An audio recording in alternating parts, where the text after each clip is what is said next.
Hi, my name is Gaute Michel Ferstad. I live in Norway and I have worked on American and Norwegian heritage for quite some time, at least 3 decades. What I have seen is that during the last 5, 10 years, a lot of Facebook groups from Americans have come about, trying to find their Norwegian heritage. Same with websites. But what I've noticed is that a lot of Americans struggle trying to find their Norwegian heritage. So I thought of making for now, a YouTube series about how to research your Norwegian heritage. And this is just the first part, welcoming and what this series is all about. But before we get ahead of ourselves, let me just say that you're not alone. Between 1825 and 1920, 800,000 Norwegians emigrated to the United States. Today, there are 4.5 million Americans with Norwegian heritage. The top year being 1882, which was the same year that my great-great-grandmother and her brother emigrated from Norway to the United States to a family which already had settled down. So what you're about to do now is quite fun. It's detective work. It's tracking people down, but it's also going to be very frustrating because you are going to encounter a lot of problems. The individuals you are trying to track down came from the other side of the Atlantic Ocean. They could have changed their name during the emigration phase or after arriving in the United States, either to Americanize their name or because of necessity. In Norway, we have three more letters in the alphabet that doesn't exist in the United States.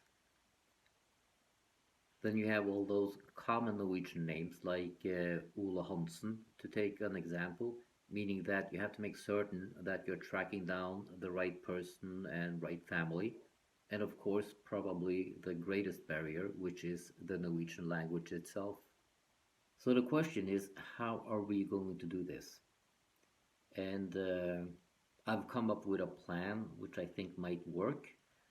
I'm going to make lots of videos and I'm going to try to cover all my bases. And by covering all my bases, I kind of like mean that some of you might not have done much ancestry research from before, at least not efficiently. Others might be really, really good at researching, but you have a barrier with the Norwegian language. And some might have ancestry that came over to the United States between 1900 and 1940, before World War II in Norway. And reading and interpreting those documents is not that difficult. Others might have ancestry that came over to the United States before the American Civil War, meaning that reading Norwegian documents between 1800 and 1860 is going to be much more difficult and also more difficult to interpret. So you have a huge specter of things we're going to need to cover and get you started. In Norway, most of the information you want has been digitized and it's on the internet, and it's on the internet for free of charge. So I'm going to show you the websites you need to know about. That is everything between the ancestry sites themselves, websites for maps. We're not talking Google Maps now, and farm history, because a lot of those books are on the internet, digitized, and how to navigate through all of these websites.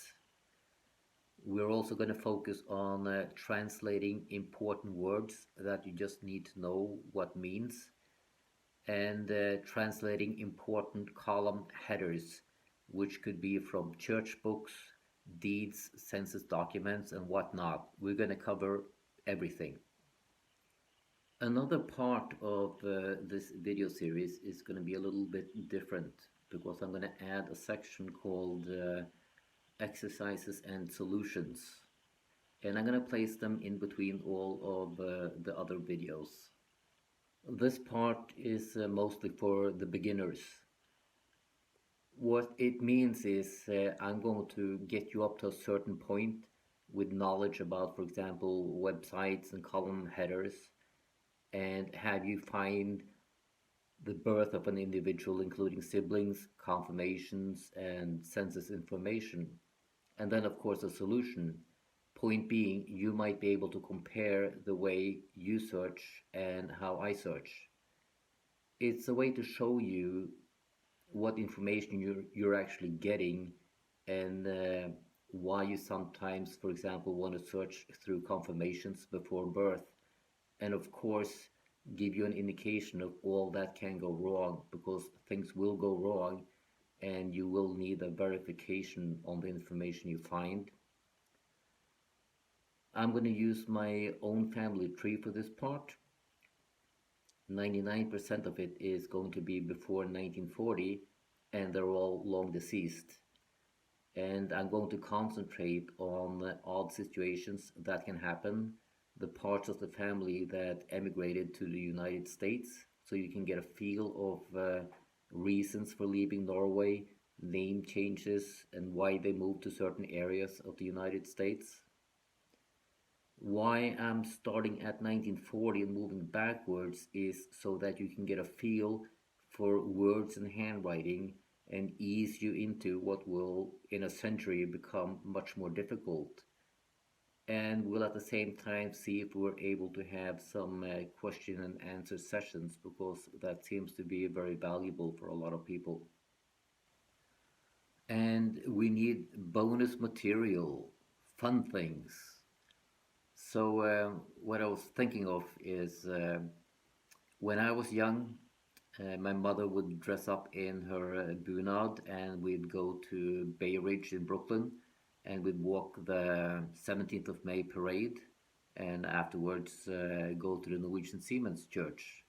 So I thought it would be kind of fun to take a video clip of how the 17th of May parade is held here in Trondheim, Norway.